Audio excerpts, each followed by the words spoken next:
Hello to a sunny day in Florida. It's Coin Guy here with his 2 cents. And we have a special guest, my grandson, third generation, just back from Colorado Springs, where he was #1 in his class. And he's watching and learning. And from here, we're going to ship him over to fun in a couple of days. I want to touch on restoring coins. You hear a lot of stories about coins that are polished, coins that are clean.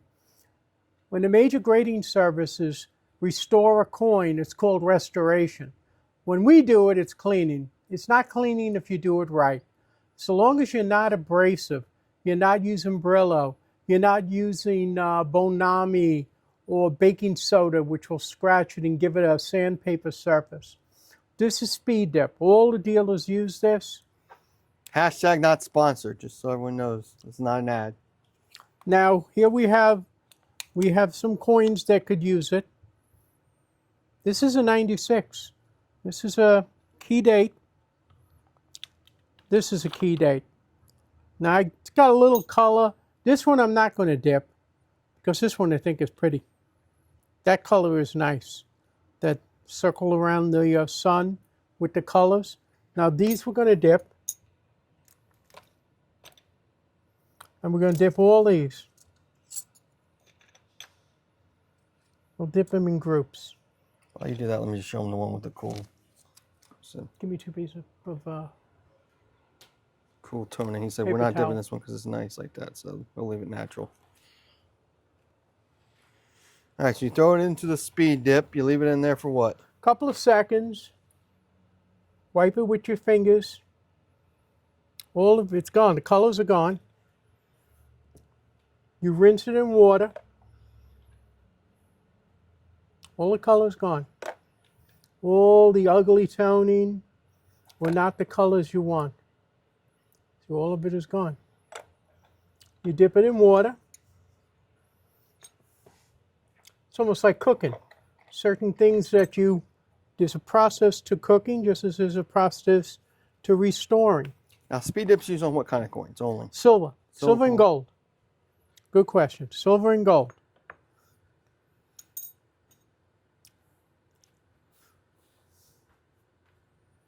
No more colors. That has a little, but most of it is gone. Took off.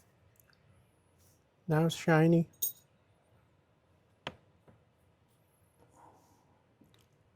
Colors are gone. That one's got a little dark. You can always put it in a second time.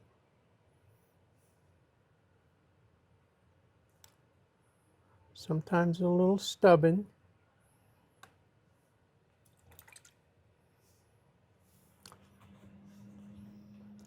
I think this time we got it. There you go. The spot's missing. Third time's the charm. That's using that. Jack, give me another paper towel. Now these are Morgan dollars. As you can see, Morgans and pieces. this you can see is very dark. Some might need an extra second. What happens if you left it in there too long? They turn gray. There's some nitric acid in. Do not drink this. Do not swallow. There's nitric acid in this. This is the pretty one. We don't want to do anything with that. You let it sit for a while. Just rub it. 10, 15, 20 Sometimes seconds. it won't. Sometimes some things just don't come off. Sometimes the coins are stained. But this is a wonder on coins that are dusty and are uncirculated. If you got a roll of 64 halves or 1889 silver dollars or something that you just want to give it a little more life, you drop this in there and then you put it in the water.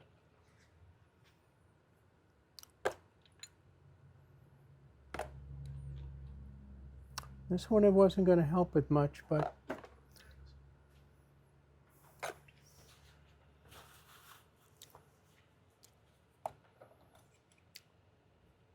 now these are the Morgans and the piece. See this one? I can see right away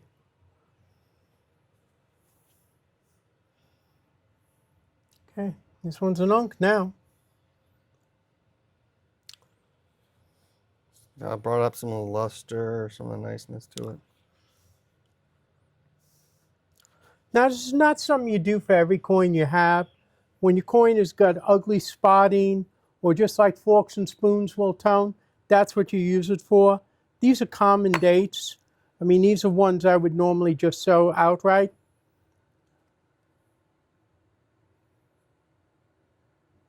But not this one, not now. That one's unk. Just like that, it happens.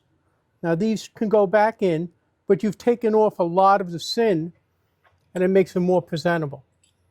As you saw how easily it worked. It'll work on dimes, it'll work on quarters. It takes all the grunge off, and it makes for a decent coin, easier to move. That's restoring coins using dip. Then you move to your next area.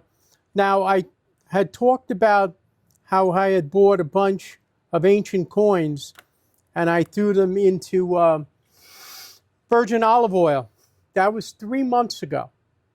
Every now and then you go by, you shake the container a little bit. This is what came out. There were 40 coins in. I threw out a bunch, then I pulled these back out of the garbage because I wanted to show you. Some, there's nothing you can do with them. They've been in the ground for 1,500 years. Too much oxidation, too much corrosion. They're just lumps. The ones I was able to salvage are these. Now, they're not incredible, but that's distinctive. These are all right here. This is the family of Constantine the Great. Right here, this group of Constantines. These were all mostly what I got from that big lot were coins between 200 and 300 AD. And Constantine was like from 302 to 360. That was the family. So that's normal. And I was able to salvage about 21 out of 40 coins. So that's how you do the olive oil. I just threw in a big coin the other day, and we'll see how that, I don't know what that thing was. It might deteriorate. You can even see on here, there's flakes, you know, like this if you scrape them together. Yeah, here's a piece, just fell off. I mean, these are basically garbage. There's not much you can do about these. But I wanted to show you there's some you just can't salvage. But these are still salvageable. I don't ask a lot of money for these. I may even be giving some of those to the kids at school. Who knows? The next area I want to show you is this process. Now, these are higher grade coins. Let me have my loop there, Jack. The dealers all use this. This is called care. Okay? You can buy this at your coin supply people. Once again, not being sponsored, just what we use.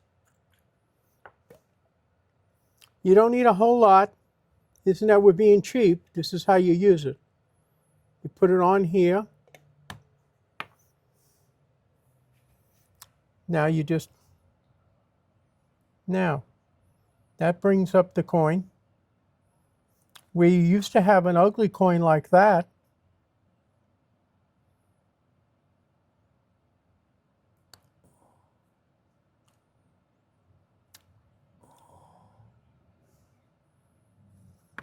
You have this.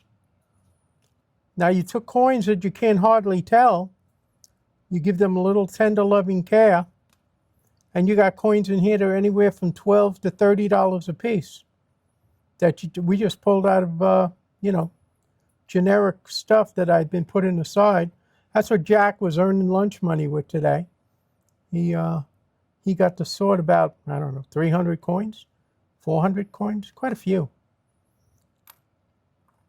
This is a particularly nice one. This is a red-brown.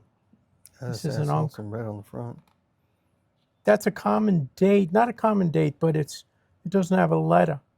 Some of these jump tremendously when you move them up. You see the Q-tip, what it's taken off? Doesn't hurt the coin. It's not scrubbing the coin. It's simply displacing the dirt, the grime, 100 years of gunk, to quote Michael Jackson. There you go.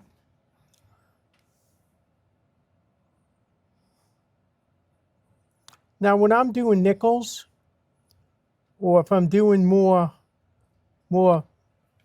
problem coins, or if you get silver coins that have a lot of the green slime on them, use acetone. All the dealers use acetone. You could probably use acetone on these, but I tend to use Care. It's not really that bad. And then you take another Q-tip and you wipe it off. So you leave it on for a little bit and then you wipe it. Just a second or two. It's not going to hurt you either way. This is mostly an oil base. I don't know the full chemical composition. And you're using something soft there with Yeah, the use a Q-tip. Q-tip. You know, once again, you don't want to be abrasive. Abrasive hurts. I remember walking to Rubenstein one time when he showed me a bust $half that came in. He goes, "You see this?" He goes, "The woman cleaned it before she brought it." And this is, goodness, this must have been 40 years ago. He said this was a $600, it was like an AU Unk, but she scrubbed it, got the Brillo out, and got the gunk and the dirt off the, 1804 $half, and that coin went from $500-600 to $50. It looked good in a nice piece of jewelry maybe, but it was a sin.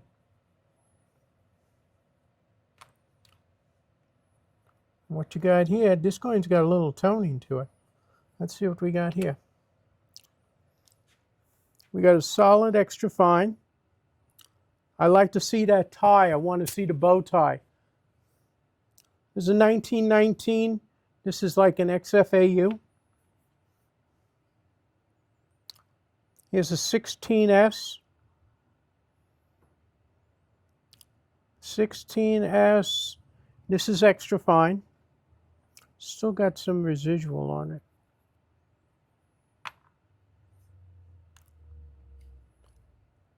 $17S.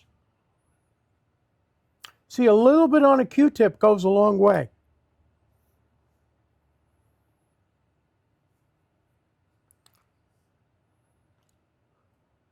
This is a strong BF.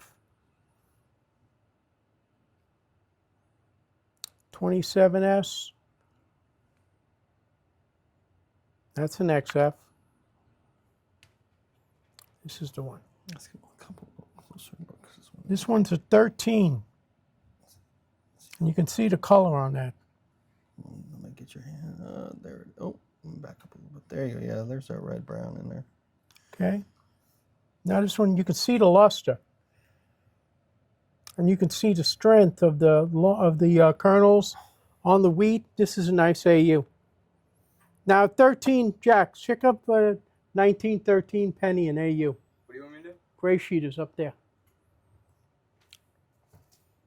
Putting Jack to the test. Let's see. Can he do it? They're in order. Does he know how to use a gray sheet, guys? We'll find out. You put me on the spot. I went way too far. Well, it starts with pennies in the front. I know. What grade are you in?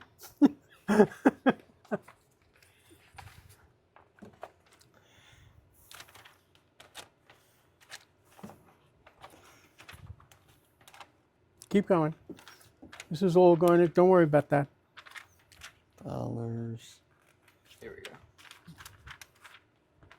go. You got it. That's it. Lincoln cent. 1913 in an AU.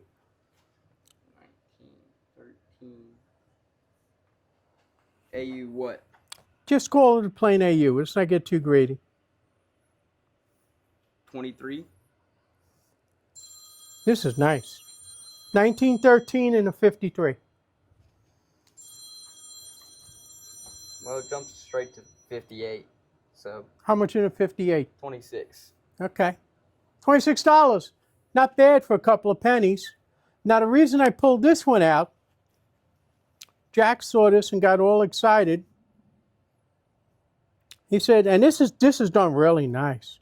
This is done well. This is a 14D, but it's not a 14D. Come around here, I'll show you. Dun, dun, dun. Hold on. Let's see if I can zoom in enough on it. Just kind of. Now we're gonna need the microscope on that one. Let's do that. Swing around. We'll come around.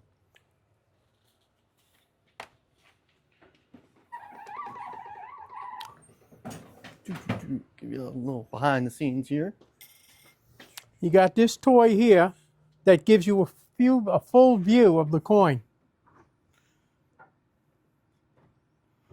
Nice vase. Look at that. The D is in the wrong position, but the space between the 9 and the 1 is wrong. There was a 4 there. You can almost see the shadow of the 4. Some jeweler, somebody with a pretty good skill, because to the naked eye, it looks like a 14D, but this is an altered 44D. So, you know, you take a coin like this, is about $200. If you can hustle a couple of these, you know, you made lunch money that day. That's why this is one of the tools of the craft, and that's what we have on that. We've covered acetone, we've covered care, we've covered dipping, and we've covered olive oil. The next time we see you people, will be from Fun, and hope to see a lot of you there. And that's my 2 cents for today. Have a great day. God bless America, greatest country in the world.